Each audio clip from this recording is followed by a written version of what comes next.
Dobar dan, dobrodošli u naš restoran mali, u naš mek, kako bi ga neki zvali, jeste li znali da ovdje vlada full time crew, zato dobro promisli da li se isplati biti ljudi. Od prvih stvari koje mi se ovdje sviđa, a to je da je sve organizirano, to što se u pojedinoj situaciji zna tko gdje treba biti, da bi taj konačni proizvod, da bi bio što bolji, da bi zadovoljstvo gosta bilo na razini koju očekujemo. Krumpirići, pržite se, ekipo, držite se!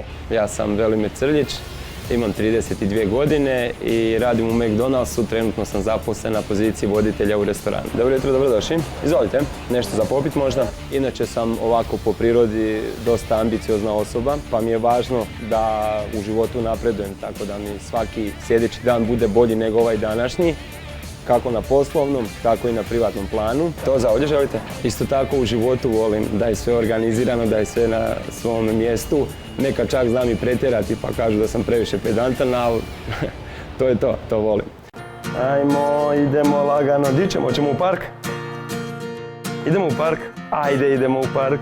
Ovaj posao također volim jer mi daje i određenu dozu fleksibilnosti, tako da imam vremena i za privatni život, u kojem prvo mjesto zauzima moja obitelj. Velimir je divan suprug i jako je emotivna i pozitivna osoba i zaista mu se divim što uspijeva izbalansirati svoje 3 najveće strasti, a to su posao, obitelj i glazba.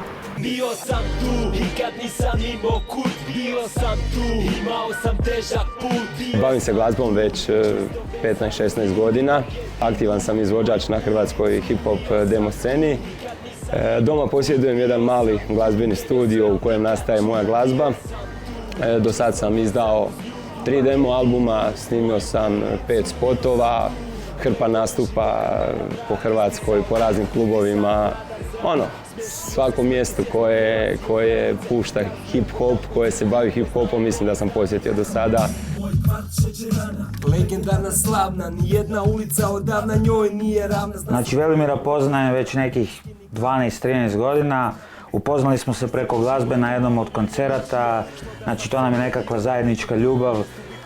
O njemu sve najbolje, znači veliki radnik, šta se tiče muzike, šta se tiče osobno u privatnom životu, uvijek korektan. Da sam imao petu bikli bio gdje sam sad, da sam manje pričao, bil se više cijenio moj rad. Zalazi u neke teme koje većina zagrebačkih izvođača ne ulazi. Znači dosta je posvećen svojoj nekoj tematici šta se tiče mjesta od kud dolazi i politički osvješteno, plus nekakva, ajmo reći, opuštenost i zezancija šta je također dosta rijetko tu kod nas na sceni jer su svi u nekim drugim. On je nekakva pozitiva šta je dašak svježeg vjetra, kako bi se rekao. Dobar dan, dobrodošli.